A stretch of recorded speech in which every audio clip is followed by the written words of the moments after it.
నమస్తే అండి. నమస్తే అండి. ఎక్కడి నుంచి వచ్చారన్నా? నేను మోతినగర్ నుంచి వచ్చిన. ఇప్పుడు జూబ్లీహిల్స్ బై ఎలక్షన్స్ రాబోతుంది కదా, ఈ ఎన్నికల్లో ఏ పార్టీ వస్తే బాగుంటుంది? ఈ ఎన్నికల్లో బీజేపీ వస్తే మంచిగా ఉంటుంది. బీజేపీ వస్తే ఎందుకు మంచిగా ఉంటుంది? ఎందుకంటే బీజేపీలో ఒక ధర్మం కోసం, న్యాయం, ధర్మం, మంచి కోసం మోడీ గారు దేశం కోసం పనిచేసి మన ప్లాట్ఫామ్ లో బాంబ్ ఢిల్లీ కదా, ఏదైనా యాక్షన్ తీసుకుంటుంది బీజేపీ ధర్మం కోసం. ఆ దేవుడు భారత్ మాతాకి జై. ఎందుకంటే ధర్మం కోసం మనం చేసిన పార్టీ, మనం ఏదో ప్రజల కోసం పైసలు దానికోసం దీనికోసం. బీజేపీ అంటే ధర్మం కోసం, భారత్ మాతాకి జై.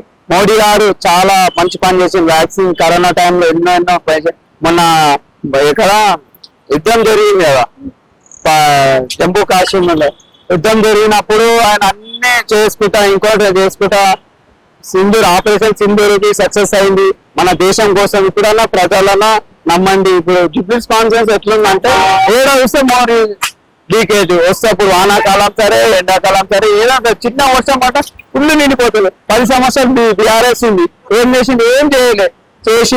చేసినాం సగం చేసి సగం చేయలేదు. చేసినాం అంటే ఇప్పుడు మెయిన్ ప్రజలకు ఏంటి, వచ్చేపోయే దారి మెయిన్ టెన్నిస్ పొంగడము, మెయిన్ రోడ్డు చూడడము, పోవడం రావడం చాలా ఎసుపు ఎన్నో వస్తుంటాయి కదా చాలా మందికి చాలా ఇబ్బంది అయిపోతుంటది. నేను ఇదే రూట్ నాది జూబ్లీహిల్స్ 2 నెంబర్ 2 మా ఆఫీస్ 2 నెంబర్ 2 ఇదే వెళ్ళే రూట్, నాకు పోయేది వచ్చేది రూట్ ఇదే రూట్. ఎందుకంటే చాలా ఇబ్బంది అవుతుంది. నేను ఎన్నో చూస్తున్నా వానాకాలం అనగా ఫుల్ నిండిపోతా, కృష్ణానగర్ కూడా మొత్తం ఫుల్ నిండిపోతున్నా. ఈ ఎన్నికలలో బీజేపీ ఎన్నుకుంటే ఎలాంటి డెవలప్మెంట్ చేస్తాయి అనుకుంటున్నారు? అన్ని చేస్తారు. ఆ మోడీ ఏమేమి ఉన్నాయి ప్రజలకు దేనికోసం ఏమేమి అవుతుందో మంకల దీపక్ 100% చేస్తాడు. ఆయన చేస్తాడని నాకు మోడీ గారు ఆశీర్వాదంతో ఆయన టికెట్ వచ్చింది. మళ్ళా అన్న రావాలని నేను కోరుకుంటున్నా. మా మంకల దీపక్ అన్న రావాలని చాలా కోరుకుంటున్నాను. ఎందుకంటే ఆయన వచ్చిందంటే, బీజేపీ వచ్చిందంటే ఇప్పుడు అందరూ ఒక్కసారి బీజేపీకి ఛాన్స్ ఇచ్చిందంటే 100% అన్ని మంచిగా అయిపోతాయి, అన్ని ప్రాబ్లమ్స్ క్లియర్ అయిపోతాయి. ఎనీ టైం ఉన్నది ప్రజల ఎనీ టైం ఉన్నా బీజేపీ ఆదుకుంటారు. ప్రజలు కార్యకర్తలు కానీ ఎవరికైనా ఏమన్నా అయినా సరే నైట్ కానీ పొద్దున కానీ ఫోన్ చేసినా కార్యకర్తలు అందుబాటులో ఉంటారు బీజేపీ.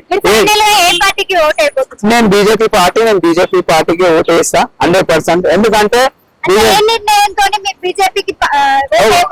నేను దేనికోసం, ఒక ధర్మం కోసం, ఒక దేశం కోసం, ఆ దేశం కోసం నరేంద్ర మోడీ గారు కోసం అది చేయాలని నేను కోరుతున్నా. ఎందుకంటే ఆయన చాలా ఆశీర్వాదం ఉంటుంది. ఎందుకంటే ఆయన అందరికీ చేసిండు, లాక్డౌన్ లో చేసిండు, మన ఆపరేషన్ సింధూర్ లో చాలా కాపాడిండు. అదే చాలా